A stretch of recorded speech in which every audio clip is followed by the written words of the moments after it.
Vakar Zelenskis būrė, aktorizavosi, kaip jisai nori dialogo su Trumpu. Kaip jis atsistatydins ir eis į NATO. Amerika jam tą pačią dieną pasakė, jokių NATO, jokių EU. Orbanas pasakė.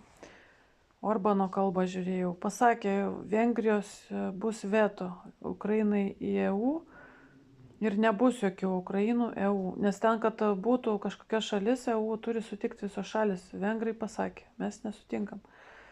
Ir Zelenskis sausio 1 čia užsukinėdamas visas dujas iš tikrųjų, pademonstravo, kaip jisai čia nori į tą EU.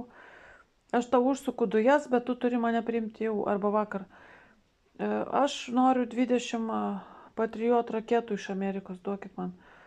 Ir šią naktį Riazanę atakavo Ukrainos dronai, nors parašyta, kad unidentified, neidentifikuoti dronai.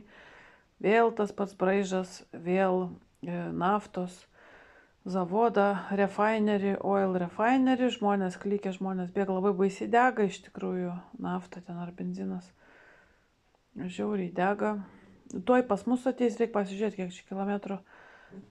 Vakar tik tai priaukojo 5 milijonus, jau šiandien su dronais. Nebūtinai čia radarų dronai, bet jau žaidžia. Ir šiandien mūsų prezidentas, Lietuvos prezidentas, išlipa iš traukinio Kijeve, liktai Kijevas, ten ir Ukraina būtų Lietuvos dalis, atvažiavo visi švęsti karo 3 metinių.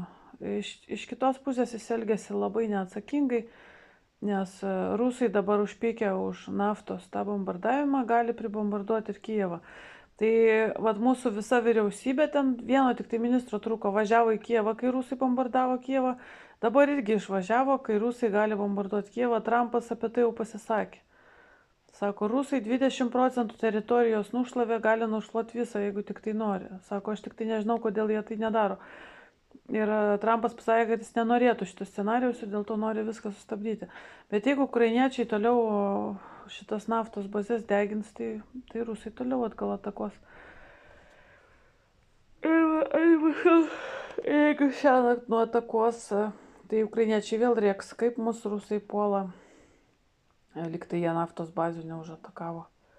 Taip yra labai įdomiai, kad atseit ukrainiečiai viską, ką daro, viskas yra labai teisinga. Viskas labai teisinga. Jie irgi traktuoja, kad jie atseit, jie puolami yra vis dėlto, su benzino pagalba, tai reikia nutraukti tiekimą. Tai čia tokia partizaninė metodika, tarsi teisingai daro. Ten tiltus kaip pasprogdina civilinius objektus, bet mes video matome, kad bėga tai civiliai panikoje, ten prie tos naftos bazės.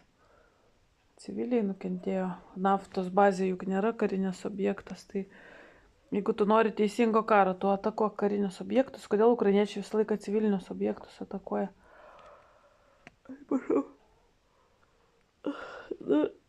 Tiesa, ten, kur iš traukinio išlipinėjo visi, aš Zelenskio nematau. Nėra Zelenskio. Jis kažkur išvykęs ar miega. Jis vakar vėl labai prastai atrodė, jau jisai pirmą buvo išsimiegojęs ten tam NATO sėsdė, dabar tai jau vėl prastai atrodė, ukrainietiškai šnekėjo, dar jis su akcentu šneka, ukrainietiškai, tikras ukrainietis pasidarė, kas ten dar naujienos. Bet sakau, mūsų prezidentai, ministrai, tai dažnesni svečiai Kijeve negu Lietuvoje ir su Šakaliene jisai išvažiavo. Čia ta Šakalienė, kuri Euroniuse sakė, iki dantų reikia ginkluotis prieš Rusiją. Ir jie dabar tarsis, kaip prieš Rusiją atsilaikyti, nors labiausiai viską nori sustabdyti, tai Trumpas. Ir JAV. Ir Lenkija vakar pranešiau jau jums, stojo į JAV pusę. Tai Lietuvos pozicija tampa juokinga, kad visi aplink bus priešai. Rusija priešas, Baltarusija priešas ir Lenkija bus priešas. Tai dar su Latvijais beliko susipykti, tada belieka tik tai kosmosas dar su ateiviais, mūsų aukštas ir gražus su Šakalienė, tegu susipyksta.